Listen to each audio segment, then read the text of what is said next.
പ്രീതികരം സുഹൃത്തുക്കളെ, എല്ലാവർക്കും എൻ്റെയിലേക്ക് സ്വാഗതം. ഞാൻ രാജേഷ് സാർ. നമ്മൾ ഇന്ത്യ ചരിത്രം പഠിച്ചുകൊണ്ടിരിക്കുക അല്ലെ? അതില ഇന്നേ ദിവസം നമ്മൾ ക്വിറ്റ് ഇന്ത്യ സമരം പഠിക്കുന്നു. കഴിഞ്ഞ ക്ലാസ്സിൽ ദേശീയ പ്രസ്ഥാനം മൂന്നാമത്തെ ക്ലാസ് പഠിച്ചുറപ്പിച്ചപ്പോഴാ നമ്മൾ അതിനകത്ത് പറഞ്ഞിരുന്നു, നമ്മുടെ ക്രിപ്സ് മിഷൻ 1942 ഇന്ത്യയിലേക്ക് വരുന്നു. രണ്ടാം ലോക മഹായുദ്ധത്തിൽ ഇന്ത്യയുടെ സഹകരണം ആവശ്യപ്പെട്ടിട്ടുണ്ട്. ക്രിപ്സ് മിഷനെ അംഗീകരിക്കുവാൻ തയ്യാറാകാത്ത ഇന്ത്യൻ നാഷണൽ കോൺഗ്രസിന്റെ നേതൃത്വത്തിൽ ആരംഭിച്ച പ്രത്യക്ഷ സമരമായിരുന്നു ക്വിറ്റ് ഇന്ത്യ സമരം. ആരംഭിച്ചാലോ? ക്വിറ്റ് ഇന്ത്യ സമരം. ആ വാക്കിൽ തന്നെയാണ് ക്വിറ്റ് ഇന്ത്യ, ഇന്ത്യക്ക് പുറത്തു പോകുക. ഇന്ത്യൻ സ്വാതന്ത്ര്യ സമര കാലഘട്ടത്തെ മൂന്നാമത്തെ അഖിലേന്ത്യാ പ്രക്ഷോഭമാണ് എന്താ നമ്മുടെ ക്വിറ്റ് ഇന്ത്യ പ്രക്ഷോഭം എന്ന് പറയുന്നത്. ഗാന്ധിജിയുടെ നേതൃത്വത്തിൽ നടന്ന അവസാന ബഹുജന പ്രക്ഷോഭവും ഇന്ന് തന്നെ ക്വിറ്റ് ഇന്ത്യ പ്രക്ഷോഭം തന്നെ. അപ്പൊ ഇന്ത്യൻ സ്വാതന്ത്ര്യ സമര കാലഘട്ടത്തെ ആദ്യത്തെ അഖിലേന്ത്യാ പ്രക്ഷോഭം ഇതാ നിസ്സഹകരണ പ്രസ്ഥാനം. അതിന്റെ നേതാവ് ഗാന്ധിജി തന്നെ. ഇന്ത്യൻ സ്വാതന്ത്ര്യ സമര കാലഘട്ടത്തെ രണ്ടാമത്തെ അഖിലേന്ത്യാ പ്രക്ഷോഭം ഇതാ നിയമലംഘന പ്രസ്ഥാനം. നമ്മൾ പഠിച്ചു. അതിന്റെ ഭാഗമായി നടന്ന ഉപ്പ് സത്യാഗ്രഹം, അതും ഗാന്ധിജിയുടെ നേതൃത്വത്തിലാണ്. ഇന്ത്യയിൽ നടന്ന മൂന്നാമത്തെ അഖിലേന്ത്യാ സമരം ഇതാണ് ക്വിറ്റ് ഇന്ത്യ പ്രക്ഷോഭം. അതിന്റെ നേതൃത്വം ആര് തന്നെയാണ്? ഗാന്ധിജി തന്നെയാണ്. ക്വിറ്റ് ഇന്ത്യ എന്ന പദം ആദ്യമായി ഉപയോഗിച്ചത് യൂസഫ് മറലി.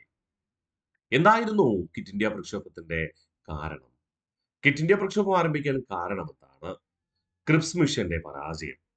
ക്രിപ്സ് മിഷനെ അംഗീകരിക്കാൻ തയ്യാറാകാത്ത ഇന്ത്യൻ നാഷണൽ കോൺഗ്രസ് ഞങ്ങൾക്ക് പൂർണ്ണമായ സ്വാതന്ത്ര്യമാണ് വേണ്ടത്, അല്ലാതെ ബ്രിട്ടന്റെ ഔദാര്യത്തിന് കീഴിലുള്ള, ബ്രിട്ടന്റെ ആധിപത്യത്തിന് കീഴിലുള്ള ഭരണമല്ല എന്ന് ആവശ്യപ്പെട്ടു. അക്കാലഘട്ടത്തിൽ INC പ്രസിഡന്റ് ആയിരുന്നത് മൗലാന അബ്ദുൽ കലാം ആസാദാണ്. നമുക്കറിയാം, 1940 രാംനഗറിൽ വാർഷിക സമ്മേളനം നടന്നതിന് ശേഷം പിന്നെ INCയുടെ വാർഷിക സമ്മേളനം ഉണ്ടാക്കുന്നത് 1946 മീററ്റിലാണ്. അതുവരെ മറ്റു വാർഷിക സമ്മേളനങ്ങൾ നടന്നില്ല. അതുകൊണ്ട് 1940 മുതൽ 46 വരെയുള്ള കാലഘട്ടത്ത് തുടർച്ചയായി INC പ്രസിഡന്റ് ആയിരുന്നത് മൗലാന അബ്ദുൽ കലാം ആസാദാണ്. അതുകൊണ്ട് തന്നെ ക്വിറ്റ് ഇന്ത്യ സമര കാലഘട്ടത്ത് ആരാണ് INC പ്രസിഡന്റ് എന്ന് ചോദിച്ചാൽ ആരെ പേര് തന്നെ പറയണം? മൗലാന അബ്ദുൽ കലാം ആസാദിന്റെ. ക്വിറ്റ് ഇന്ത്യ പ്രക്ഷോഭം ആരംഭിക്കുന്നതിന് വേണ്ടി പ്രത്യേകം വിളിച്ചുകൂട്ടിയ ബോംബെ സമ്മേളനത്തിൽ ക്വിറ്റ് ഇന്ത്യ പ്രമേയം അവതരിപ്പിച്ചതാണ് ആര്? ജവഹർലാൽ നെഹ്റു എന്ന് പറയുന്നത്. സംശയമുണ്ടാവല്ലേ? ഓക്കെ അല്ലേ? അപ്പോൾ നമുക്ക് റിവിഷൻ ചെയ്യാം. ഇന്ത്യൻ സ്വാതന്ത്ര്യ സമര കാലഘട്ടത്തെ മൂന്നാമത്തെ അഖിലേന്ത്യാ പ്രക്ഷോഭം, ഗാന്ധിജിയുടെ അവസാനത്തെ ബഹുജന പ്രക്ഷോഭവും ക്വിറ്റ് ഇന്ത്യ പ്രക്ഷോഭം തന്നെ. ക്വിറ്റ് ഇന്ത്യ എന്ന പദം ആദ്യമായി ഉപയോഗിച്ചത് യൂസഫ് മറലി. ക്വിറ്റ് ഇന്ത്യ പ്രക്ഷോഭം ആരംഭിക്കാനുള്ള കാരണം എന്താ? ക്രിപ്സ് മിഷന്റെ പരാജയവും. ഇക്കാലഘട്ടത്തെ INC പ്രസിഡന്റ് അബ്ദുൽ കലാം ആസാദാണ്. മൗലാന അബ്ദുൽ കലാം ആസാദ് മക്കയിൽ ജനിച്ച ഇന്ത്യൻ സ്വാതന്ത്ര്യ സമര സേനാനി അല്ലെ? ഇദ്ദേഹത്തിന്റെ ജന്മദിനമാണ് ദേശീയ വിദ്യാഭ്യാസ ദിനമായി കണക്കാക്കുന്നതെന്ന് നമുക്ക് ഏവർക്കും അറിയാം. ഇന്ത്യൻ നാഷണൽ കോൺഗ്രസിന്റെ നേതൃത്വത്തിലുള്ള സമരമാണ് ക്രിപ്സ് മിഷന്റെ പരാജയത്തെ തുടർന്നുള്ള ക്വിറ്റ് ഇന്ത്യ പ്രക്ഷോഭം എന്നതുകൊണ്ടാണ് INC പ്രസിഡന്റിന്റെ പേര് ഇവിടെ പ്രത്യേകിച്ച് പഠിക്കാം. ക്വിറ്റ് ഇന്ത്യ പ്രക്ഷോഭം ആരംഭിക്കുക എന്ന ലക്ഷ്യത്തിന് വേണ്ടിയിട്ട് ഒരു പ്രത്യേക സമ്മേളനം വിളിച്ചു കൂട്ടിയത് 1942. ഇവിടെ ഗോവാലിയ ടാങ്ക് മൈതാനം, ബോംബെയിലെ ഗോവാലിയ ടാങ്ക് മൈതാനം. പിൽക്കാലത്ത് ക്വിറ്റ് ഇന്ത്യ പ്രക്ഷോഭം ആരംഭിക്കാൻ കാരണമായത് എന്ന അർത്ഥത്തിൽ ഇതിനെ അഗസ്റ്റ് ക്രാന്തി മൈതാനം എന്ന് വിളിക്കാറുണ്ട് കേട്ടോ. അപ്പോ പ്രത്യേക സമ്മേളനം വിളിച്ചു ചേർത്ത 1942 ഇവിടെ ബോംബെയിലെ ഗോവാലിയ ടാങ്ക് മൈതാനത്ത്. നിലവില് ഈ ഗോവാലിയ ടാങ്ക് മൈതാനത്തെ എന്തെന്നാണ് വിശേഷിപ്പിക്കുക? അഗസ്റ്റ് ക്രാന്തി മൈതാനം എന്ന്. ക്വിറ്റ് ഇന്ത്യ പ്രമേയം അവതരിപ്പിച്ചത് 1942 ഓഗസ്റ്റ് 8 ആരാ? ജവഹർലാൽ നെഹ്റു. അതുകൊണ്ട് തന്നെ ക്വിറ്റ് ഇന്ത്യ ദിനമായി കണക്കാക്കുന്നത് ഓഗസ്റ്റ് 8. ഗാന്ധിജി ക്വിറ്റ് ഇന്ത്യ പ്രസംഗം നടത്തിയതും ഓഗസ്റ്റ് 8 തന്നെ. ഈ പ്രസംഗത്തിലൂടെ ഗാന്ധിജി കുറേയധികം കാര്യങ്ങൾ മുന്നോട്ട് വെക്കുന്നുണ്ട്. ക്വിറ്റ് ഇന്ത്യ പ്രക്ഷോഭ കാലഘട്ടത്ത് പ്രക്ഷോഭകാരികള്, സമര അനുകൂലികൾ എന്താണ് ചെയ്യേണ്ടത്? അത് നമ്മൾ തുടർന്ന് അടുത്ത സ്ലൈഡിൽ പറയുന്നുണ്ട്. അപ്പോ ഗാന്ധിജി ക്വിറ്റ് ഇന്ത്യ പ്രസംഗം നടത്തിയതും എന്ന് തന്നെ ഓഗസ്റ്റ് 8 തന്നെ. തുടർന്ന് എല്ലാ ജനങ്ങളെയും ആഹ്വാനം ചെയ്യാണ്, നിങ്ങൾ സമരത്തിലേക്ക് എത്തിച്ചേരണം. തുടർന്ന് 1942 ഓഗസ്റ്റ് 9 മുതൽ സമരം ആരംഭിക്കും എന്ന് പ്രഖ്യാപിച്ചു. ഇതറിഞ്ഞ ബ്രിട്ടീഷുകാര് എല്ലാ നേതാക്കളെയും അറസ്റ്റ് ചെയ്ത് ജയിലടച്ചു. ഓഗസ്റ്റ് 9 രാവിലേക്ക് മുമ്പ് എല്ലാ നേതാക്കളും ജയിലിലായി എന്നതാണ് യാഥാർത്ഥ്യം, ഗാന്ധിജി ഉൾപ്പെടെ. അപ്പോ ഓർമ്മിക്കുക, ഓഗസ്റ്റ് 8 തന്നെ സമരം ആരംഭിച്ചു. ഗാന്ധിജി ജനങ്ങളോട് ആഹ്വാനം ചെയ്തു, നാളെ മുതൽ നമുക്ക് സമരം ശക്തമാക്കണം, അതുകൊണ്ട് എല്ലാവരും എത്തിച്ചേരണം. ഇതറിഞ്ഞ ബ്രിട്ടീഷുകാര് ഓഗസ്റ്റ് 8 തീയതി രാത്രിക്കുള്ളില്, അതായത് ഓഗസ്റ്റ് 9 രാവിലേക്കുള്ളില് എല്ലാ നേതാക്കന്മാരെയും അറസ്റ്റ് ചെയ്ത് ജയിലിലടച്ചു. സമരം ആരംഭിച്ചതായി കണക്കാക്കുന്നത് 42 ഓഗസ്റ്റ് 9. കാരണം ഈ സമരം ആഹ്വാനം ചെയ്തത് ഓഗസ്റ്റ് 8 ആണെങ്കിലും ആരംഭിക്കാൻ ഉദ്ദേശിച്ചത് ഓഗസ്റ്റ് 9. നേതാക്കന്മാരെല്ലാം അറസ്റ്റ് ചെയ്ത് ജയിലിലായി. പക്ഷേ ആ സമയത്ത് ജനങ്ങളെല്ലാവരും സമരത്തിൽ എത്തിച്ചേർന്നു. പ്രത്യേകിച്ച് നയിക്കാൻ നേതാക്കളൊന്നും ഇല്ലായിരുന്നു. അങ്ങനെ ജനങ്ങള് അവരുടെ ഇഷ്ടപ്രകാരം തന്നെ സമരം നയിച്ചു എന്നതാണ് യാഥാർത്ഥ്യം. ആ അവരുടെ ഇഷ്ടപ്രകാരം സമരം നയിച്ചത് എന്തിലേക്ക് പോയി എന്നതിലേക്ക് ഞാൻ പറയാം. ഓക്കെ. ഈ കാലഘട്ടത്തെ വൈസ്രോയി ആയിരുന്ന ആരാണ്? ലിങ്ഡോ പ്രഭുവാണ്. ഒന്നുകൂടെ നമുക്ക് വിശ്വസിച്ചാലോ? ക്വിറ്റ് ഇന്ത്യ പ്രക്ഷോഭം ആരംഭിക്കുന്നതിന് വേണ്ടിയിട്ട് ഒരു പ്രത്യേക സമ്മേളനം വിളിച്ചു കൂട്ടിയത് 1942 ബോംബെയിലെ ഗോവാലിയ ടാങ്ക മൈതാനത്ത്. എന്തായിരുന്നു വിശേഷണം? അഗസ്റ്റ് ക്രാന്തി മൈതാനം എന്ന് പിൽക്കാലത്ത് ഈ ഗോവാലിയ ടാങ്ക മൈതാനം അറിയപ്പെടുന്നു. ക്വിറ്റ് ഇന്ത്യ പ്രമേയം അവതരിപ്പിച്ചത് 1942 ഓഗസ്റ്റ് 8. അവതരിപ്പിച്ചത് ജവഹർലാൽ നെഹ്റു ആയിരുന്നു. ക്വിറ്റ് ഇന്ത്യ ദിനമായി കണക്കാക്കുന്നത് ഓഗസ്റ്റ് 8. ഗാന്ധിജി ക്വിറ്റ് ഇന്ത്യ പ്രസംഗം നടത്തിയതും ഓഗസ്റ്റ് 8 തന്നെ. സമരം ആരംഭിച്ചത് 1942 ഓഗസ്റ്റ് 9 എന്ന് കണക്കാക്കുന്നു. വൈസ്രോയി ലിങ്ഡോ പ്രഭു. ഗാന്ധിജി മുന്നോട്ട് വെച്ച നിർദ്ദേശങ്ങൾ അദ്ദേഹം പ്രസംഗത്തിലൂടെ പറഞ്ഞ കാര്യമാണ് കേട്ടോ. ജനങ്ങളുടെ പരമാധികാരത്തെ പിന്തുണയ്ക്കുക. ജനങ്ങളുടെ പരമാധികാരത്തെ പിന്തുണയ്ക്കണം. അതായത് ജനങ്ങൾക്ക് ബുദ്ധിമുട്ടുണ്ടാകുന്ന തരത്തിൽ സമരം ചെയ്യരുത്. ജനങ്ങൾക്ക് ബുദ്ധിമുട്ടുണ്ടാകുന്ന തരത്തിൽ സമരം ചെയ്യരുത്. അതാണ് ജനങ്ങളുടെ പരമാധികാരത്തെ പിന്തുണയ്ക്കുക. സർക്കാർ സർവീസിൽ നിന്ന് രാജിവയ്ക്കാതെ കോൺഗ്രസിനോടുള്ള കൂറ് പ്രഖ്യാപിക്കുക. സൈന്യത്തിൽ നിന്ന് രാജിവെക്കരുത്. പക്ഷേ ദേശസ്നേഹികൾക്ക് നേരെ വെടിയുതിർക്കരുത് എന്ന് പറഞ്ഞാൽ ദേശസ്നേഹികളെ ആക്രമിക്കരുത് എന്നർത്ഥം. അല്ലാതെ വെടിവെക്കാതെ ലാത്തിയടി കൊടുക്കാൻ പോകുന്നതല്ല കേട്ടോ. അതായത് സൈന്യത്തിൽ രാജിവെക്കരുത്, ദേശസ്നേഹികളെ ഉപദ്രവിക്കരുത്. ഓക്കെ. വിദ്യാർത്ഥികൾക്ക് ആത്മവിശ്വാസമുണ്ടെങ്കിൽ പഠനം ഉപേക്ഷിക്കുക. അത് ബ്രിട്ടീഷുകാരുടെ സ്ഥാപനങ്ങളിൽ പഠിക്കുന്നവര് അവർക്ക് കോൺഫിഡൻസ് ഉണ്ട് എങ്കിൽ പഠനം ഉപേക്ഷിക്കുക. ജീവിതം കൈവിട്ടു പോകില്ല എന്നൊരു ഉറപ്പുണ്ടെങ്കിൽ ഉപേക്ഷിക്കുക. ഇതായിരുന്നു ഗാന്ധിജി മുന്നോട്ട് വെച്ച നിർദ്ദേശങ്ങൾ. നമ്മള് നിസ്സഹകരണ പ്രസ്ഥാനം പഠിച്ചു അല്ലേ? നിസ്സഹകരണ പ്രസ്ഥാന കാലഘട്ടത്തിൽ ഗാന്ധിജി മുന്നോട്ട് വെച്ച നിർദ്ദേശങ്ങളും ക്വിറ്റ് ഇന്ത്യ സമര കാലഘട്ടത്തിലെ നിർദ്ദേശങ്ങളും തമ്മിൽ വൈരുദ്ധ്യമുണ്ട്. നിസ്സഹകരണ പ്രസ്ഥാന കാലഘട്ടത്തിൽ പറഞ്ഞു ജനങ്ങളെല്ലാവരും ബ്രിട്ടീഷുകാർക്ക് അണിനിരക്കണം. ബ്രിട്ടീഷുകാരുമായി യാതൊരു ബന്ധവും പാടില്ല. ബ്രിട്ടീഷുകാർക്ക് വേണ്ടി ജോലി ചെയ്യുന്നവർ ആ ജോലി ഉപേക്ഷിക്കണം. ബ്രിട്ടീഷ് സ്ഥാപനങ്ങളിൽ ജോലി ചെയ്യുന്ന എല്ലാ ഇന്ത്യക്കാരും ആ വിദ്യാഭ്യാസം തന്നെ ഉപേക്ഷിക്കണം എന്ന് ആഹ്വാനം ചെയ്തു. അങ്ങനെ ഒരുപാട് പേര് ജോലി രാജിവെച്ചവരുണ്ട്. വിദ്യാഭ്യാസം പാതിവഴിയിൽ നിർത്തിയവരുണ്ട്. ഈവൻ നമ്മുടെ സുഭാഷ് ചന്ദ്രബോസ് പഠിച്ചു. അദ്ദേഹം സിവിൽ സർവീസ് തന്നെ രാജിവെച്ചു അല്ലെ? സർക്കാർ സിവിൽ സർവീസ് തന്നെ രാജിവെച്ചു. രാജിവെച്ചിട്ട് തിരികെ അവര് നമ്മുടെ നിസ്സഹകരണ സമരം ആരംഭിക്കാൻ വേണ്ടി നിസ്സഹകരണ സമരത്തിൽ സജീവ പങ്കാളിയാകാൻ വേണ്ടി വന്നു. CR ദാസും മോത്തിലാൽ നെഹ്റുവും ഒക്കെ അവരുടെ ബാരിസ്റ്റർ പദവി രാജിവെച്ചുകൊണ്ട് സമരത്തിലേക്ക് വരാൻ നിന്നപ്പോ യാദൃശ്ചികമായി ചൗരി ചൗര സംഭവത്തെ തുടർന്ന് ഗാന്ധിജിയുടെ നേതൃത്വത്തിൽ ഇന്ത്യൻ നാഷണൽ കോൺഗ്രസ് സമ്മേളനം വിളിച്ചു കൂട്ടാതെ ഇന്ത്യൻ നാഷണൽ കോൺഗ്രസിന്റെ എക്സിക്യൂട്ടീവ് കമ്മിറ്റി കൂടി എന്ത് ചെയ്തു? ഈ നിസ്സഹകരണ പ്രസ്ഥാനം പിൻവലിച്ചു. അതിനെതിരെ നിശ്ചിതമായ വിമർശനമാണ് അവിടെ ഉയർന്നത്. അതുകൊണ്ടാകാം ക്വിറ്റ് ഇന്ത്യ സമര കാലഘട്ടത്തിൽ ഗാന്ധിജി ആശയത്തിൽ ചെറിയൊരു മാറ്റം വരുത്തിയത്. ജനങ്ങളുടെ പരമാധികാരത്തെ പിന്തുണയ്ക്കണം. സർക്കാർ സർവീസിൽ നിന്ന് രാജിവെക്കാതെ കോൺഗ്രസിനോടുള്ള കൂറ് പ്രഖ്യാപിക്കണം. സൈന്യത്തിൽ നിന്ന് രാജിവെക്കരുത്, പക്ഷേ ദേശസ്നേഹികൾക്ക് നേരെ വെടിയുതിർക്കരുത്. വിദ്യാർത്ഥികൾക്ക് ആത്മവിശ്വാസമുണ്ടെങ്കിൽ പഠനം ഉപേക്ഷിക്കുക. സാധാരണഗതിയിൽ ക്വിറ്റ് ഇന്ത്യ പ്രക്ഷോഭ കാലഘട്ടത്ത് ഗാന്ധിജി മുന്നോട്ട് വെച്ച നിർദ്ദേശങ്ങൾ നമ്മൾ പഠിക്കാറില്ല. എന്നാൽ SCERT പുസ്തകത്തിൽ കൃത്യമായി പുതിയ SCERT പുസ്തകത്തിൽ രേഖപ്പെടുത്തിയിട്ടുള്ള കാര്യമാണ്. എന്തുകൊണ്ടാ? നിസ്സഹകരണ പ്രസ്ഥാനത്തിന്റെ കാലഘട്ടത്ത് ഗാന്ധിജി മുന്നോട്ട് വെച്ച നിർദ്ദേശങ്ങളൊക്കെ നമ്മൾ പഠിക്കും. ഒരുപക്ഷെ PSC ചോദിച്ചാൽ ക്വിറ്റ് ഇന്ത്യ സമര കാലഘട്ടത്ത് ഗാന്ധിജി മുന്നോട്ട് വെച്ച നിർദ്ദേശങ്ങൾ ശരിയായത് ഏത് എന്ന് ചോദിക്കുകയാണ്. ഈ 4 ഓപ്ഷൻ തരികയാണ്. നിങ്ങൾ എന്ത് ചെയ്യും? ചിലപ്പോൾ ഇത് തെറ്റെന്ന് വിചാരിക്കും. സർക്കാർ സർവീസിൽ നിന്ന് രാജിവെക്കാതെ കോൺഗ്രസിനോടുള്ള കൂറ് പുലർത്തുക.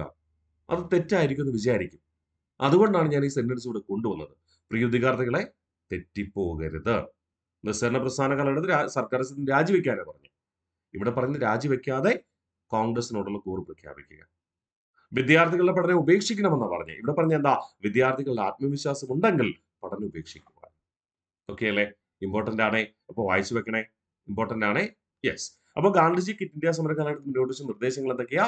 ജനങ്ങളുടെ പരമാധികാരത്തെ പിന്തുണയ്ക്കണം. അവരുടെ പരമാധികാരത്തെ ഹനിച്ചുകൊണ്ടുള്ള ഒരു പ്രവൃത്തിയും പാടില്ല. സർക്കാർ സർവീസിൽ നിന്ന് രാജിവെക്കാതെ കോൺഗ്രസിനോടുള്ള കൂറ് പ്രഖ്യാപിക്കുക. സൈന്യത്തിൽ നിന്ന് രാജിവെക്കരുത്, പക്ഷേ ദേശസ്നേഹികൾക്ക് നേരെ വെടിയുതിർക്കരുത്. വിദ്യാർത്ഥികൾക്ക് ആത്മവിശ്വാസമുണ്ടെങ്കിൽ പഠനം ഉപേക്ഷിക്കുക. സമരത്തിന്റെ നേതാവായി നിശ്ചയിച്ചത് മഹാത്മാഗാന്ധിയാണ്. മഹാത്മാഗാന്ധി ക്വിറ്റ് ഇന്ത്യ സമരത്തിന്റെ ആശയം പ്രചരിപ്പിച്ച പത്രമായിരുന്നു ഹരിജൻ. ഹരിജൻ. യഥാർത്ഥത്തിൽ ഗാന്ധിജി ഹരിജൻ എന്ന പത്രം ആരംഭിച്ചതിന് വേണ്ടിയിട്ട് ഹരിജനങ്ങളുടെ ഉന്നമനത്തിന് വേണ്ടിയുള്ള ആശയങ്ങൾ പ്രചരിപ്പിക്കുവാൻ. ഇവിടെ ക്വിറ്റ് ഇന്ത്യ എന്ന സമരത്തിന്റെ ആശയം ഗാന്ധിജി പ്രചരിപ്പിച്ചത് ഏത് പത്രത്തിലാ? ഹരിജൻ എന്ന പത്രത്തിലാണ്. ചിലപ്പോ തെറ്റിക്കാൻ വേണ്ടിയിട്ട് ഓപ്ഷൻ PSC തരാം. ഗാന്ധിജി തന്റെ ഏത് പത്രത്തിലൂടെയാണ് ക്വിറ്റ് ഇന്ത്യ സമരം എന്ന ആശയം പ്രചരിപ്പിച്ചത്? ഫസ്റ്റ് ഓപ്ഷൻ എന്ത് തരാം? യങ് ഇന്ത്യ തരാം. നമ്മൾ യങ് ഇന്ത്യ എഴുതി പോവും. ഹരിജനം കണ്ടാൽ നമ്മുടെ മനസ്സിൽ വിചാരിക്കും, ഹരിജൻ എന്തിനു വേണ്ടി ആരംഭിച്ചേ? ഹരിജനങ്ങളുടെ ഉന്നമനത്തിന് വേണ്ടിയിട്ടല്ലേ? അപ്പൊ ഇതാകാൻ സാധ്യതയില്ലല്ലോ എന്ന് വിചാരിക്കും. അപ്പോ അവിടെ ഒരു ട്വിസ്റ്റ് ഉണ്ട്, ഓർമ്മിക്കുക. ക്വിറ്റ് ഇന്ത്യ സമരത്തിന്റെ ആശയങ്ങളെ പ്രചരിപ്പിക്കുവാനായിട്ട് ഗാന്ധിജി ഉപയോഗിച്ച പത്രം ഹരിജനായിരുന്നു. ഓഗസ്റ്റ് 9 ഗാന്ധിജി അറസ്റ്റ് ചെയ്യപ്പെട്ടു. ക്വിറ്റ് ഇന്ത്യ സമര കാലഘട്ടത്തിൽ ഗാന്ധിജിയെ പാർപ്പിച്ചത്, അല്ലെങ്കിൽ തടവിൽ പാർപ്പിച്ചത്, തടവിലാക്കിയത് ആഗാഖാൻ കൊട്ടാരത്തിലായിരുന്നു. ആ കാലഘട്ടത്താണ് ഗാന്ധിജിയുടെ ഭാര്യ മരിക്കുന്നതും, ആഗാഖാൻ കൊട്ടാരത്തിൽ വെച്ച്. പ്രധാന നേതാക്കളെല്ലാം ഓഗസ്റ്റ് 9 തന്നെ അറസ്റ്റ് ചെയ്യപ്പെട്ടു. പ്രധാന നേതാക്കളെല്ലാം ഓഗസ്റ്റ് 9 തന്നെ അറസ്റ്റ് ചെയ്യപ്പെട്ടു. അപ്പൊ ജനങ്ങൾ ഓഗസ്റ്റ് 9 സമരത്തിന് വരികയാണ്, ക്വിറ്റ് ഇന്ത്യ സമരത്തിന്. പക്ഷെ നേതൃത്വം നൽകാൻ നേതാക്കന്മാരൊന്നുമില്ല, എല്ലാവരും അറസ്റ്റ് ചെയ്യപ്പെട്ടു. അങ്ങനെയായപ്പോൾ നേതാക്കന്മാരില്ലാത്ത പ്രക്ഷോഭകാരികള്, സമരാനുകൂലികള് ബ്രിട്ടീഷ് സ്ഥാപനങ്ങൾ ആക്രമിക്കാൻ തീരുമാനിച്ചു. കാരണം കൃത്യമായ ഒരു മാർഗനിർദ്ദേശം നൽകുന്ന നേതാക്കരില്ലല്ലോ. അങ്ങനെ ഇന്ത്യ ഒട്ടാകെ ബ്രിട്ടീഷ് സ്ഥാപനങ്ങൾക്കെതിരെ അക്രമ സമരം ആരംഭിച്ചു. കേരളത്തിലും അതിന്റെ ഭാഗമായി അക്രമ സമരമാണ് നടത്തപ്പെട്ടത്. പ്രത്യേകിച്ച് എടുത്ത് പറഞ്ഞാൽ കീഴിരിയൂർ ബോംബ് കേസ് ഉണ്ടായത് ക്വിറ്റ് ഇന്ത്യ സമര കാലഘട്ടത്താണ്. അതിന്റെ നേതാവ് ഡോക്ടർ KB മേനോനായിരുന്നു. ബ്രിട്ടീഷ് സ്ഥാപനങ്ങളും റെയിൽവേയും ആക്രമിച്ച് തകർക്കുന്നതിന് വേണ്ടി ബോംബ് നിർമ്മിക്കുകയും ബോംബ് കൊണ്ട് വെക്കുകയും ചെയ്തു. യാദൃശികമായി ബോംബ് പൊട്ടിയില്ല, പക്ഷെ ബോംബ് കൊണ്ടുവച്ചത് കൊണ്ട് KB മേനോനെയും കൂട്ടാളികളെയും അറസ്റ്റ് ചെയ്തു. അതാണ് കീഴിരൂർ ബോംബ് കേസ് എന്നറിയപ്പെടുക. നിങ്ങൾക്കറിയാം അല്ലെ? അപ്പൊ സ്വാഭാവികമായിട്ടും ക്വിറ്റ് ഇന്ത്യ സമരം യഥാർത്ഥത്തിൽ അക്രമത്തിന് വേണ്ടി ആഹ്വാനം ചെയ്ത സമരമായിരുന്നില്ല, മറിച്ച് പ്രത്യക്ഷ സമരമായിരുന്നു ഉദ്ദേശിച്ചത്, അക്രമമല്ല. ഗാന്ധിജി ഒരു അഹിംസാ സമരമാണ്. പക്ഷെ എന്ത് സംഭവിച്ചു? നേതാക്കന്മാരെല്ലാം അറസ്റ്റ് ചെയ്യപ്പെട്ടപ്പോൾ കൃത്യമായ മാർഗനിർദ്ദേശം നൽകാൻ ആരുമില്ലാത്തത് കൊണ്ട് അത് അക്രമാസക്തമായി മാറി എന്നതാണ് യാഥാർത്ഥ്യം. എങ്കിലും ജയിലിലകപ്പെട്ട ജയപ്രകാശ് നാരായണും അരുൺ ആസിഫ് അലിയും ഒക്കെ ജയിൽ ചാടി. ജയപ്രകാശ് നാരായണൻ ജയിൽ ചാടിയ വ്യക്തിയാണ് കേട്ടോ. അരുൺ ആസിഫ് അലി കുറ്റവിമുക്തയായി മോചിക്കപ്പെട്ടതും ജയപ്രകാശ് നാരായണൻ ജയിലിൽ ചാടിയ ആളുമാണ്. ഒടുവിൽ സമരം നയിച്ചത് വിദ്യാർത്ഥികളുടെ നേതൃത്വത്തിലായിരുന്നു. അതുകൊണ്ട് തന്നെ അത് അക്രമസക്തമായി മാറുകയും ചെയ്തു. സമരം നയിച്ച പ്രധാനപ്പെട്ട 2 വ്യക്തികളെ നമുക്ക് പരിചയപ്പെടാം. ക്വിറ്റ് ഇന്ത്യ സമരത്തിൽ നേതാക്കന്മാരിൽ ജയിലായി. അക്കാലയളവിൽ യാദൃശ്ചികമായി ഉയർന്നു വന്ന നേതാക്കൾ, ഒന്ന് അരുൺ ആസിഫ് അലി. അതുകൊണ്ട് അരുൺ ആസിഫ് അലിയെ ക്വിറ്റ് ഇന്ത്യ സമരത്തിന്റെ റാണി എന്നും ക്വിറ്റ് ഇന്ത്യ സമരത്തിന്റെ നായിക എന്നും വിളിക്കാറുണ്ട്. ക്വിറ്റ് ഇന്ത്യ സമരത്തിന്റെ റാണി എന്നും ക്വിറ്റ് ഇന്ത്യ സമരത്തിന്റെ നായിക എന്നും അറിയപ്പെടുന്നത് അരുൺ ആസിഫ് അലിയാണ്. ജയപ്രകാശ് നാരായൺ അദ്ദേഹത്തെ ക്വിറ്റ് ഇന്ത്യ സമരത്തിന്റെ നായകനെന്നും ക്വിറ്റ് ഇന്ത്യ സമരത്തിന്റെ രാജകുമാരൻ എന്നുമാണ് വിശേഷിപ്പിക്കുക. അപ്പൊ ക്വിറ്റ് ഇന്ത്യ സമര കാലഘട്ടത്തിൽ നേതാക്കന്മാരെല്ലാം ജയിലിലായി. സമരം നയിച്ച വിദ്യാർത്ഥികളായിരുന്നു. അവർക്ക് നിർദ്ദേശം നൽകാൻ 2 നേതാക്കന്മാർ മാത്രമേ ഉണ്ടായിരുന്നുള്ളൂ, അരുൺ ആസിഫ് അലിയും ജയപ്രകാശ് നാരായണൻ. അരുൺ ആസിഫ് അലി എന്തെന്ന് വിളിച്ചു? ക്വിറ്റ് ഇന്ത്യ സമരത്തിന്റെ റാണി അഥവാ നായിക എന്ന് വിളിച്ചു. ജയപ്രകാശ് നാരായണനെയോ ക്വിറ്റ് ഇന്ത്യ സമരത്തിന്റെ നായകൻ അഥവാ രാജകുമാരൻ എന്നും. ക്വിറ്റ് ഇന്ത്യ സമര കാലഘട്ടത്ത് ജയപ്രകാശ് നാരായണൻ തുടക്കം കുറിച്ച ഒരു പ്രസ്ഥാനമായിരുന്നു ആസാദ് ദസ്ത. ഇമ്പോർട്ടന്റ് ആണ്, ആസാദ് ദസ്ത. എന്തായിരുന്നു ആസാദ് ദസ്തയുടെ ലക്ഷ്യം? സായുധ വിപ്ലവം. ഗൊറില്ല യുദ്ധ പരിശീലനം നൽകി സായുധ സമരത്തിന് ജനങ്ങളെ സജ്ജരാക്കുക എന്നതാണ്. അതെന്താ ഈ ഗൊറില്ല യുദ്ധം? ഈ ഗൊറില്ല യുദ്ധം എന്ന് പറയുന്നത് യൂറോപ്യൻ യുദ്ധമുറയാണ്. ആ യൂറോപ്യൻ യുദ്ധമുറ ഒളിച്ചിരുന്ന് ആക്രമിക്കുക, പതിയിരുന്ന് ആക്രമിക്കുക എന്നതാണ്. അതുകൊണ്ട് ഈ ഗൊറില്ല യുദ്ധമുറയെ നമ്മൾ ഒളിപ്പോരെന്ന് വിളിക്കും. യൂറോപ്പിൽ തുടക്കം കുറിക്കപ്പെട്ടതുകൊണ്ട് യൂറോപ്യൻ യുദ്ധമുറ എന്ന് വിളിക്കും. ഇതിൽ മികച്ച പരിശീലനം ലഭിച്ചവരാണ് ബ്രിട്ടീഷുകാര്, യൂറോപ്യൻ രാജ്യങ്ങളെല്ലാം തന്നെ. അപ്പോൾ യൂറോപ്യൻ രാജ്യമായ ബ്രിട്ടന് ഗൊറില്ല യുദ്ധമുറ വശമുണ്ട്. ആ ബ്രിട്ടീഷുകാരുടെ ആധുനിക പരിശീലന സമ്പ്രദായമാണ് ഗൊറില്ല യുദ്ധമുറ, പതിയിരുന്ന് ആക്രമിക്കുക, ഒളിപ്പോര്. ബ്രിട്ടീഷുകാർ നേതൃത്വം നൽകുന്ന യുദ്ധമുറയായ ഒളിപ്പോരിന് ഗൊറില്ല യുദ്ധമുറയ്ക്ക് അതേ നാണയത്തിൽ മറുപടി നൽകുന്നതിന് വേണ്ടിയിട്ട് ഗൊറില്ല യുദ്ധമുറ പരിശീലനം നൽകി സായുധ സമരത്തിന് സജ്ജമാക്കുക എന്നതാണ് ജയപ്രകാശ് നാരായണന്റെ ആസാദ് ദസ്ത എന്ന വിപ്ലവ സംഘടനയുടെ ലക്ഷ്യം. 1857 വിപ്ലവ കാലഘട്ടത്ത് ബ്രിട്ടീഷുകാർക്ക് അറിയാമായിരുന്ന ഗൊറില്ല യുദ്ധമുറയ്ക്ക് അതേ നാണയത്തിൽ മറുപടി നൽകുന്നതിന് വേണ്ടിയാണ് താന്തിയ തോപ്പി പരിശ്രമിച്ചത്. താന്തിയ തോപ്പി ഗറില്ല യുദ്ധമുറ സ്വീകരിച്ചത്. കേരളത്തില് ബ്രിട്ടീഷുകാർക്ക് അറിയാവുന്ന ഗറില്ല യുദ്ധമുറയ്ക്ക് അവർക്ക് അതേ നാണയത്തിൽ മറുപടി നൽകാൻ വേണ്ടിയാണ് പഴശ്ശിരാജ വയനാടൻ കുന്നുകളില് ഗറില്ല യുദ്ധമുറ സ്വീകരിച്ചത്. മനസ്സിലായോ? ആ ഗറില്ല യുദ്ധമുറ ഇന്ത്യയിൽ ആദ്യമായി പ്രചരിപ്പിക്കുന്നത് ആരാണ്? പോർച്ചുഗീസുകാരാണ്. പോർച്ചുഗീസുകാർ ഗറില്ല യുദ്ധമുറ പ്രചരിപ്പിച്ചു. ആ ഗറില്ല യുദ്ധമുറ പ്രയോഗിച്ച ആദ്യത്തെ കേരളത്തിലെ പ്രാദേശിക ഭരണാധികാരിയാണ് ആര്?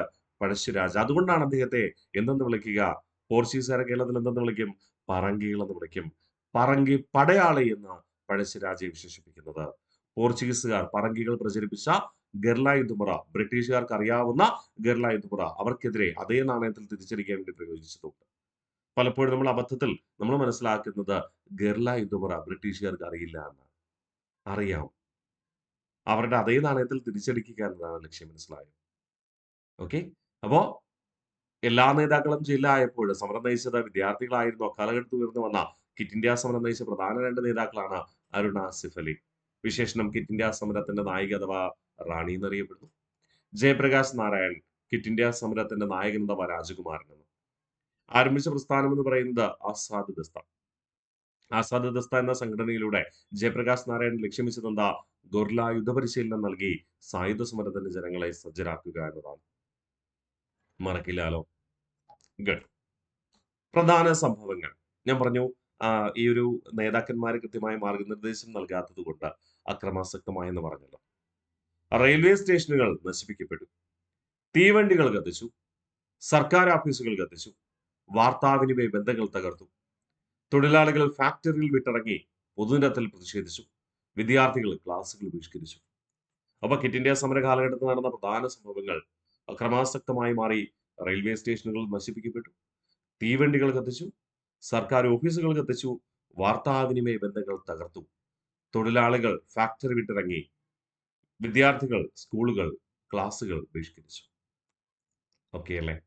അപ്പൊ ക്വിറ്റ് ഇന്ത്യ പ്രക്ഷോഭം എന്ന് പറയുന്നത് ലക്ഷ്യം വെച്ചത് അഹിംസയിൽ അധിഷ്ഠിതമായ സമരമായിരുന്നെങ്കിലും നേതാക്കന്മാർ ജയിലിലായപ്പോൾ സമരം ഇല്ലാതാകുമെന്നാണ് ബ്രിട്ടീഷുകാർ വിചാരിച്ചത്. പക്ഷേ ബ്രിട്ടീഷുകാരുടെ ചിന്തകൾക്ക് വിരുദ്ധമായി ആ ക്വിറ്റ് ഇന്ത്യ സമരം അക്രമാസക്തമായി മാറുകയും ചെയ്തു.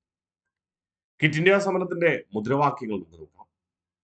ക്വിറ്റ് ഇന്ത്യ സമര കാലഘട്ടത്തിൽ ഗാന്ധിജി നൽകിയ മുദ്രാവാക്യമായിരുന്നു പ്രവർത്തിക്കുക അല്ലെങ്കിൽ മരിക്കുക. Do or die. പ്രവർത്തിക്കുക അല്ലെങ്കിൽ മരിക്കുക. INCയുടെ മുദ്രാവാക്യം ക്വിറ്റ് ഇന്ത്യ, ഇന്ത്യ വിട്ടു പോകുക.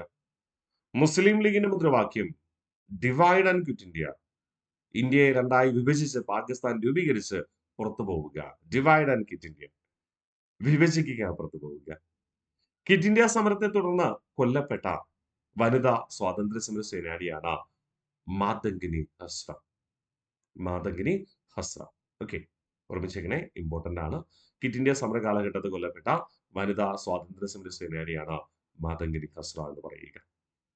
ഓക്കെ അല്ലേ? അപ്പൊ ക്വിറ്റ് ഇന്ത്യ സമര കാലഘട്ടത്തെ മുദ്രാവാക്യങ്ങൾ. ഗാന്ധിജി നൽകിയ മുദ്രാവാക്യം പ്രവർത്തിക്കുക അല്ലെങ്കിൽ മരിക്കുക. ഇന്ത്യൻ നാഷണൽ കോൺഗ്രസ് നൽകിയ മുദ്രാവാക്യം ഇന്ത്യ വിട്ടു പോവുക, ക്വിറ്റ് ഇന്ത്യ. മുസ്ലിം ലീഗിന്റെ മുദ്രാവാക്യം വിഭജിക്കുക, പുറത്തു പോവുക. ക്വിറ്റ് ഇന്ത്യ സമരത്തെ തുടർന്ന് കൊല്ലപ്പെട്ട വനിതാ സ്വാതന്ത്ര്യ സമര സേനാനി മാതംഗിനി ഹസ്ര. ക്ലിയർ അല്ലേ? സെറ്റാണേ. ഒന്നുകൂടെ നമുക്ക് റിവിഷൻ ചെയ്യാമോ? യെസ്. ക്വിറ്റ് ഇന്ത്യ സമരം പൂർണ്ണമായിട്ട് ഒന്ന് റിവിഷൻ ചെയ്തുറപ്പിക്കാം. ക്വിറ്റ് ഇന്ത്യ സമര കാലഘട്ടത്തെ മൂന്നാമത്തെ ഇന്ത്യൻ സ്വാതന്ത്ര്യ സമര കാലഘട്ടത്തെ മൂന്നാമത്തെ അഖിലേന്ത്യാ പ്രക്ഷോഭമാണ് ക്വിറ്റ് ഇന്ത്യ പ്രക്ഷോഭം. ഗാന്ധിജിയുടെ അവസാന ബഹുജന പ്രക്ഷോഭം. ക്വിറ്റ് ഇന്ത്യ എന്ന പദം ആദ്യമായി ഉപയോഗിച്ചത് യൂസഫ് മെറലി. എന്തായിരുന്നു ക്വിറ്റ് ഇന്ത്യ പ്രക്ഷോഭത്തിന്റെ കാരണം? ക്രിപ്സ് മിഷന്റെ പരാജയം. അക്കാലഘട്ടത്തിൽ ഇന്ത്യൻ നാഷണൽ കോൺഗ്രസിന്റെ പ്രസിഡന്റ് അബ്ദുൽ കലാം ആസാദ് ആയിരുന്നു. മക്കയിൽ ജനിച്ച ഇന്ത്യൻ സ്വാതന്ത്ര്യ സമര സേനാനി. ക്വിറ്റ് ഇന്ത്യ പ്രക്ഷോഭം ആരംഭിക്കുന്നതിന് വേണ്ടി ഒരു പ്രത്യേക സമ്മേളനം വിളിച്ചു കൂട്ടിയത് 1942 ബോംബെയിലെ ഗോവാലിയ ടാങ്ക് മൈതാനത്ത്. പിൽക്കാലത്ത് ഈ ഗോവാലിയ ടാങ്ക് മൈതാനത്തെ അഗസ്ക്രാന്തി മൈതാനം എന്നാണ് വിശേഷിപ്പിക്കുക. ക്വിറ്റ് ഇന്ത്യ പ്രമേയം അവതരിപ്പിച്ച് പാസാക്കിയത് 1942 ഓഗസ്റ്റ് 8 അവതരിപ്പിച്ചത് ജവഹർലാൽ നെഹ്റു. അതുകൊണ്ട് ഈ ദിവസത്തെ ഓഗസ്റ്റ് 8 ക്വിറ്റ് ഇന്ത്യ ദിനമെന്ന് കണക്കാക്കുന്നു. ഗാന്ധിജി ക്വിറ്റ് ഇന്ത്യ പ്രസംഗം നടത്തിയതും ഓഗസ്റ്റ് 8 തന്നെ. സമരം ആരംഭിച്ചത് 1942 ഓഗസ്റ്റ് 9-ന്. അപ്പോഴത്തെ വൈസ്രോയി എന്ന് പറയുന്നത് ലിങ്തോ പ്രഭുവാണ്. ഗാന്ധിജി പ്രസംഗം നടത്തിയെന്ന് പറഞ്ഞല്ലോ. ക്വിറ്റ് ഇന്ത്യ പ്രസംഗം നടത്തിയെന്ന് പറഞ്ഞല്ലോ.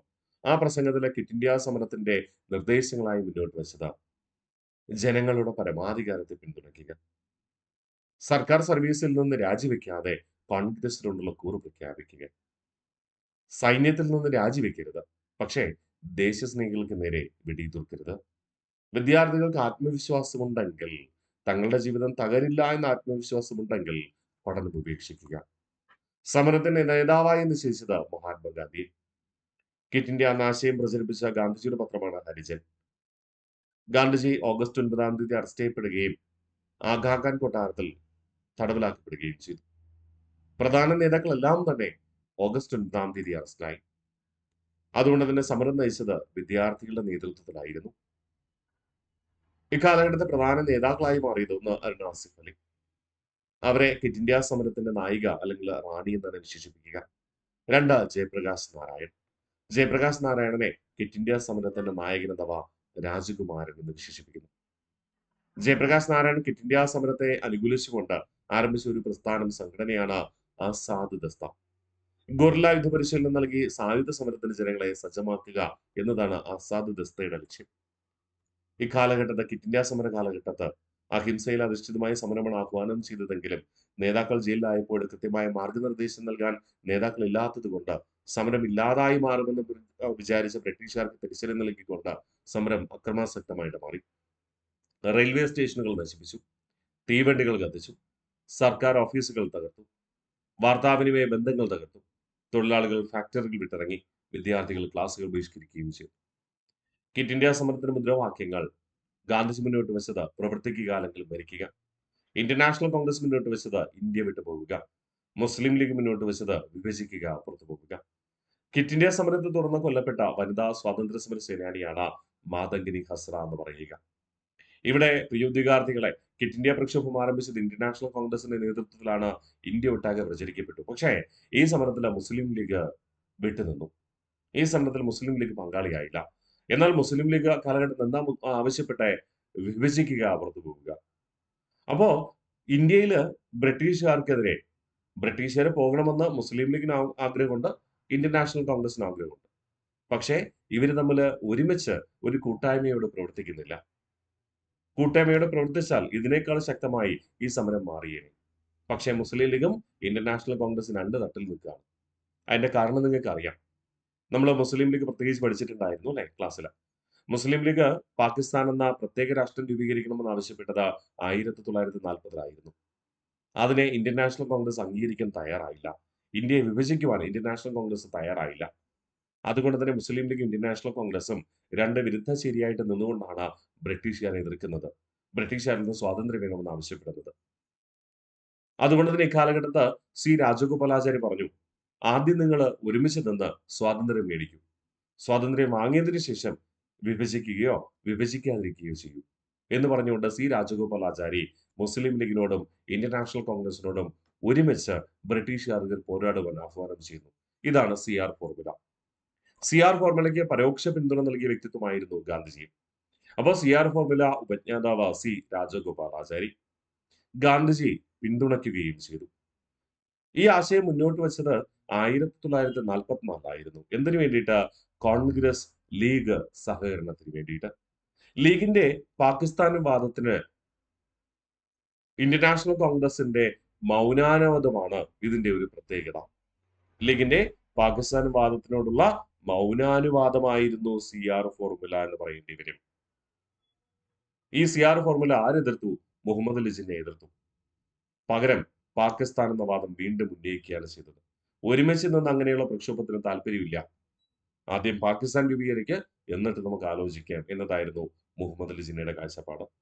അപ്പൊ CR ഫോർമുലയ്ക്ക് ഉപജ്ഞാതാവ് സി രാജഗോപാലാചാരി. ഗാന്ധിജി ഈ CR ഫോർമുലയെ പിന്തുണച്ചിരുന്നു. ആശയം മുന്നോട്ട് വെച്ചത് 1944-ൽ സി രാജഗോപാലാചാരി. ലക്ഷ്യം കോൺഗ്രസ് ലീഗ് സഹകരണം. അതായത് കോൺഗ്രസ് ലീഗ് ഒരുമിച്ച് ബ്രിട്ടീഷുകാരിൽ നിന്ന് സ്വാതന്ത്ര്യം നേടിയെടുക്കുക, അത് കഴിഞ്ഞതിന് ശേഷം വിഭജനത്തെക്കുറിച്ച് നമുക്ക് തീരുമാനിക്കാം എന്നതായിരുന്നു. ലീഗിന്റെ പാകിസ്ഥാൻ വാദത്തിനോടുള്ള മൗന അനുവാദമായിരുന്നു CR ഫോർമുല എന്നാണ് നമ്മൾ കണക്കാക്കുക. പക്ഷേ ഇതിന് അനുകൂല നിലപാടല്ല മുഹമ്മദ് അലി ജിന്ന സ്വീകരിച്ചത്. അദ്ദേഹം ഇതിനെ എതിർത്തു. നിങ്ങളുമായി ഒരുമിച്ച് നിന്ന് പോരാടാൻ ഞങ്ങൾ തയ്യാറല്ല. അതുകൊണ്ടാണ് പാകിസ്ഥാൻ താൽക്കാലിക ഗവൺമെന്റ് രൂപീകരിച്ചപ്പോഴും പിന്നോക്കം പോയത്. ഭരണഘടനാ നിർമ്മാണ സമിതി രൂപീകരിച്ചപ്പോഴും മുസ്ലിം ലീഗ് കൃത്യമായ ഒരു പ്രാതിനിധ്യം പങ്കാളിത്തം നൽകിയില്ല. മുഹമ്മദ് അലി ജിന്ന പറഞ്ഞു പാകിസ്ഥാൻ രൂപീകരിക്കൂ, അത് കഴിഞ്ഞ് നമുക്ക് ബാക്കി തീരുമാനിക്കാം. അപ്പൊ CR ഫോർമുല മുസ്ലിം ലീഗ് കോൺഗ്രസ് സഹകരണത്തിന് വേണ്ടിയിട്ടായിരുന്നെങ്കിലും ലീഗിന്റെ നേതൃത്വത്തിൽ സഹകരിക്കാൻ അവർ തയ്യാറായില്ല എന്നതാണ് വാസ്തവം. എങ്കിലും ക്വിറ്റ് ഇന്ത്യ സമര കാലഘട്ടത്ത് CR ഫോർമുല മുന്നോട്ട് വെച്ചത് PSC ചോദിക്കും, മറക്കരുത്. ഓക്കെ അല്ലേ? അപ്പോൾ ഇന്നേ ദിവസം നമ്മൾ പ്രധാനമായും പഠിച്ചത് ക്വിറ്റ് ഇന്ത്യ പ്രക്ഷോഭവും CR ഫോർമുലയുമായിരുന്നു അല്ലെ? ഈ CR ഫോർമുലയുടെ പ്രധാന നിർദ്ദേശങ്ങൾ നോക്കി. കോൺഗ്രസിന്റെ സ്വാതന്ത്ര്യ സമരത്തെ മുസ്ലിം ലീഗ് അംഗീകരിക്കണം. കോൺഗ്രസിനോടൊപ്പം ചേർന്ന് പ്രവർത്തിക്കണം. കേന്ദ്രത്തിൽ ഒരു പ്രവിശ്യ സർക്കാർ ഉണ്ടാക്കാൻ കോൺഗ്രസിനോട് ലീഗ് സഹകരിക്കണം. യുദ്ധത്തിന് ശേഷം, അതായത് രണ്ടാം ലോക മഹായുദ്ധത്തിന് ശേഷം മുസ്ലിം ഭൂരിപക്ഷമുള്ള പ്രദേശങ്ങളായ വടക്ക് കിഴക്കിലെയും വടക്ക് പടിഞ്ഞാറൻ പ്രദേശങ്ങളിലെയും ജനങ്ങൾക്ക് അഭിപ്രായ വോട്ടെടുപ്പിലൂടെ പ്രത്യേക രാജ്യം വേണമോ വേണ്ടയോ എന്ന് തീരുമാനിക്കാം. ഇതായിരുന്നു CR ഫോർമുല. സി രാജഗോപാലാചാരി മുന്നോട്ട് വെച്ചത്. പക്ഷെ ഇതിലെ ഈ മൂന്നാമത്തെ പോയിന്റ് ആണ് മുഹമ്മദ് അലി ജിന്ന എതിർക്കാനുള്ള കാരണം. മനസ്സിലായോ? അപ്പോൾ കോൺഗ്രസിന്റെ സ്വാതന്ത്ര്യ സമരത്തെ മുസ്ലിം ലീഗ് അംഗീകരിക്കണം. ഇന്ത്യൻ നാഷണൽ കോൺഗ്രസിനോട് ചേർന്ന് നിന്ന് ബ്രിട്ടീഷുകാർക്കെതിരെ പോരാടണം. കേന്ദ്രത്തിൽ ഒരു പ്രവിശ്യ സർക്കാർ ഉണ്ടാക്കാൻ കോൺഗ്രസിനോട് ലീഗ് സഹകരിക്കണം. ഓക്കെ, കാരണം 1944 ഇക്കാലഘട്ടത്ത് ഗവൺമെന്റ് രൂപീകരിക്കാവുന്ന രീതിയിലേക്കൊക്കെ കോൺഗ്രസ് എത്തിയിരുന്നു. യുദ്ധത്തിന് ശേഷം, രണ്ടാം ലോക മഹായുദ്ധത്തിന് ശേഷം മുസ്ലിം ഭൂരിപക്ഷ പ്രദേശങ്ങളായ വടക്ക് കിഴക്കിലെയും വടക്ക് പടിഞ്ഞാറൻ പ്രദേശങ്ങളിലെയും ജനങ്ങൾക്ക് അഭിപ്രായ വോട്ടെടുപ്പിലൂടെ പ്രത്യേക രാജ്യം വേണമോ വേണ്ടയോ എന്ന് തീരുമാനിക്കാം. ജനങ്ങൾക്ക് തീരുമാനിക്കാം. മുസ്ലിം ലീഗിന്റെ ആവശ്യം അവിടെ അംഗീകരിക്കില്ല എന്നതാണ് ഇവിടെ പറഞ്ഞത്. അപ്പോ പ്രത്യേക രാജ്യം വേണമെങ്കിൽ രൂപീകരിച്ചോളൂ, പക്ഷെ ജനങ്ങളുടെ അംഗീകാരത്തോടുകൂടി വേണം, അല്ലാതെ മുസ്ലിം ലീഗ് എന്ന സംഘടനയുടെ ആവശ്യപ്രകാരം ആകരുത് എന്നാണ് ആര് പറഞ്ഞേ? സി രാജഗോപാലാചാരി. ഇത് ആർക്കും ഇഷ്ടപ്പെട്ടില്ല? മുഹമ്മദ് അലി ജിന്നയ്ക്കും മുസ്ലിം ലീഗിനും ഇഷ്ടപ്പെട്ടില്ല. അതുകൊണ്ട് അവര് സി രാജഗോപാലാചാരിയുടെ CR ഫോർമുല അംഗീകരിക്കാൻ തയ്യാറായില്ല. ഓക്കെ അല്ലേ? യെസ്. അപ്പൊ ഇത്രയും കൃത്യമായി പഠിച്ചുറപ്പിക്കുക, മുന്നോട്ട് പോവുക. അടുത്ത ക്ലാസ്സിൽ നമ്മൾ ഇനി അങ്ങോട്ട് സ്വാതന്ത്ര്യ സമര കാലഘട്ടത്തെ പ്രധാന വസ്തുതകളാണ് പഠിക്കുക. സ്വാതന്ത്ര്യ സമര കാലഘട്ടത്ത് ഒട്ടനവധി പേര് സാഹിത്യ രചനകൾ നടത്തിയിട്ടുണ്ട്. ആ സാഹിത്യ രചനകൾ ജനങ്ങൾക്ക് പുതിയ ഉണർവ് നൽകി, ദേശീയതയ്ക്കുള്ള കാഴ്ചപ്പാട് നൽകി, സ്വാതന്ത്ര്യ സമര രംഗത്തേക്ക് പ്രവേശിക്കുവാനുള്ള കാഴ്ചപ്പാട് നൽകി. അത്തരം സാഹിത്യ കൃതികളാണ് നമ്മൾ അടുത്ത ക്ലാസ്സിൽ പഠിക്കുക. അതേ തുടർന്ന് കലാ മേഖലയിലെ സംഭാവനകളൊക്കെ നമ്മൾ പഠിച്ചുറപ്പിക്കും. സ്വാതന്ത്ര്യ സമര കാലഘട്ടത്തെ കലാ സാഹിത്യ രംഗത്തെ സംഭാവനകളിൽ അടുത്ത ക്ലാസ്സിൽ നമ്മൾ പഠിക്കുന്നത് സാഹിത്യത്തെ കുറിച്ചാണ്. ഓക്കെ അല്ലേ? അപ്പൊ ഇത്രയും കൃത്യമായി പഠിക്കുക, മുന്നോട്ട് പോകുക. അടുത്ത ക്ലാസ്സിൽ കാണാം.